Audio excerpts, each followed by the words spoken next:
Hey, this is John Carlos, and I'm here with a look at the second Sandtrooper figure in the Star Wars Black Series 6-inch figure line. Here's a look at the little spiel on the back, and the picture on the back as well. The first one that came out had an orange shoulder pad. This one is the black shoulder pad version. This figure comes with several accessories, including his blaster, which looks good and screen accurate, and it comes with a bigger blaster. These are the same accessories that came with the previous Sandtrooper. I do like the kind of gold detail right there and there. The paint on this is pretty solid, especially considering how little it is, and I like the way the strap is kind of textured to be in a kind of foldy position. I think it looks really good. And he comes with an even bigger blaster. And I do like the use of silver paint against the black. I think this looks really damn cool. He also comes with this big old backpack, and I like the detail within the sculpt. I think they did a great job with this backpack, including the little dial there. Paint on it's decent. I like the bulk of it, and I do like that it's got the little pocket that goes over the shoulder, which we'll install that in a moment.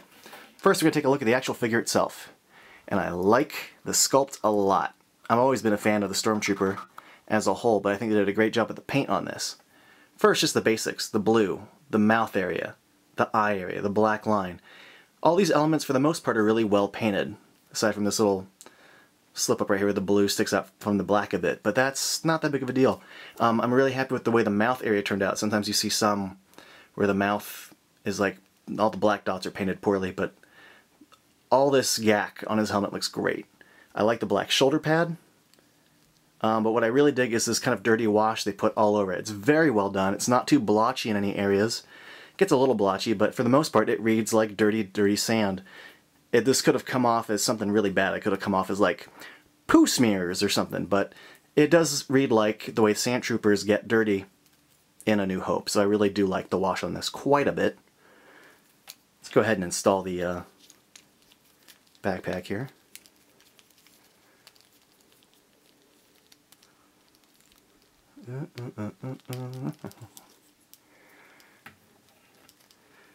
And there you go. There's that piece hanging over, and I like the way that looks.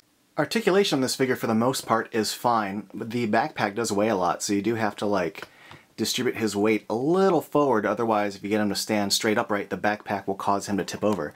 But I love the double jointed elbows here. He's got the single, well, I mean obviously his wrist swivels, but he's got the up and down swivel on this hand and the in and out one on this hand. And I like when they do that. It gives a little bit of variety to the joints. But everything else is fine. You know, his ball-jointed hinged leg, double knee joint, the ankle joint with the swivel. I love the swivel, helps stabilize the figure. The mid-torso cut is really good, including the forward and back motion.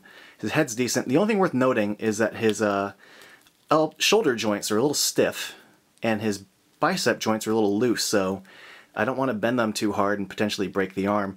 Also, you can't raise the shoulders that high because of the shoulder guard. And if you raise it too high, it starts to warp this and move his head a bit, so you can't get his right arm that high.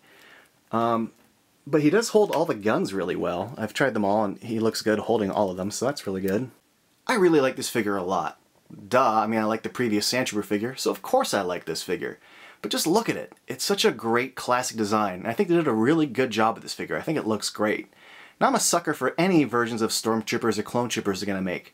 So if you were to ask me, hey John, don't you already have a Sandtrooper? I'd say, yeah. You could say, well, why'd you need this one? And I'd say, well, that one had an orange shoulder pad, and this one's got a black shoulder pad. Because that's the kind of goob I am. Thanks for watching.